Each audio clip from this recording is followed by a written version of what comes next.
So, okay, founding story. We started out with business registration, myself and Greg. Mike was our first client, and he came from a software company out of Palo Alto that was starting up in Philippines and needed office space. And we leased out the mezzanine space in an office that we could not afford at the time. So we were subsidizing our rent. And the idea kind of grew from there.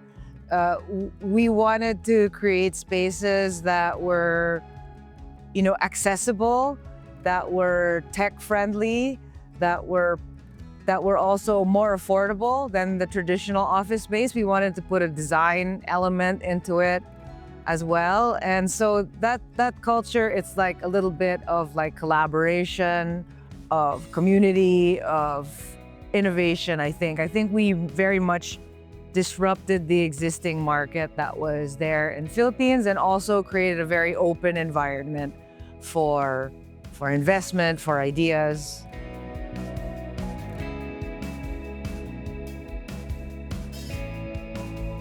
Hi, my name is Amanda Carpo. I am the Chief Legal Officer and co-founder of KMC Solutions.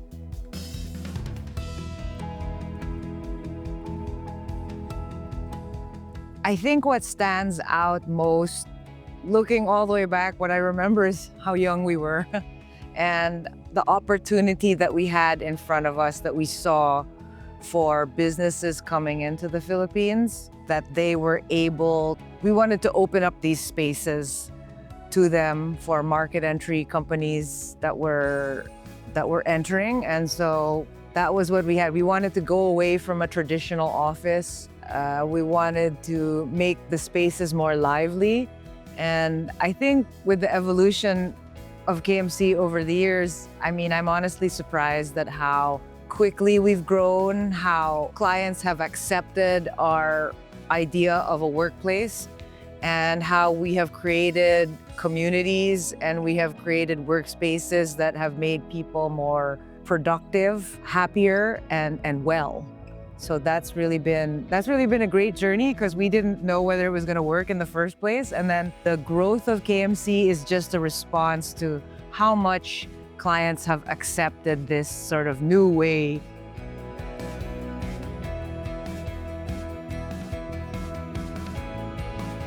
My career has been advising inbound investment in Philippines ever since I was back at PwC and onwards.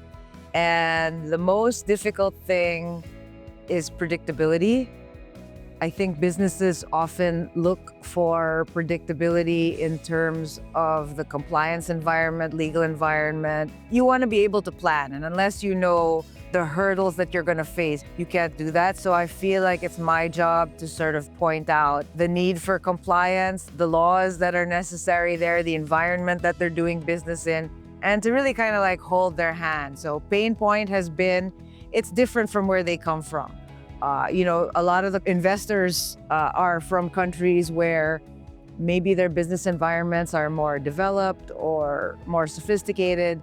In Philippines, the pain point is that it's different. It's simply different. It might take longer, but I'd like to think that we help them and we guide them along the way so that they can be compliant, so that they can grow their business, because ultimately the Philippines and Asia in general is really got a lot of opportunity. This is where the growth is. The growth is not where they're coming from. The growth is where we are. So that's the opportunity.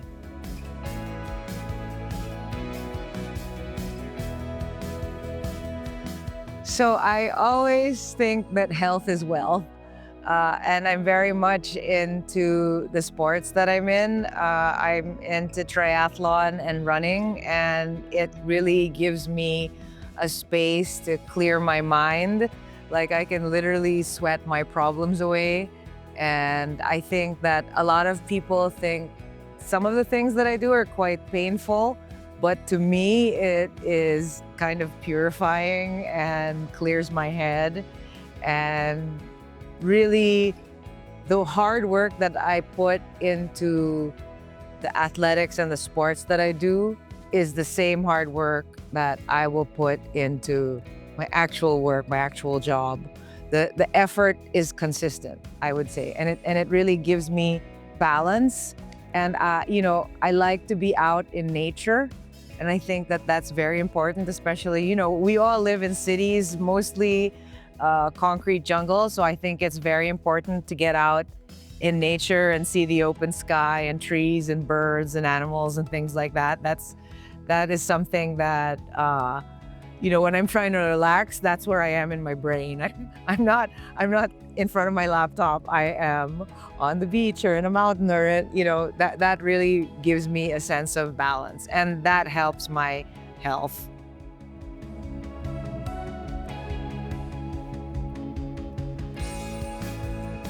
So I'm very well aware that in a lot of situations, I am the only female in the room or one of the few at the table. So I feel that it's my responsibility to hold the door open for the next person and to make sure that there are opportunities for people who have the energy to take them, and that doesn't necessarily mean just females.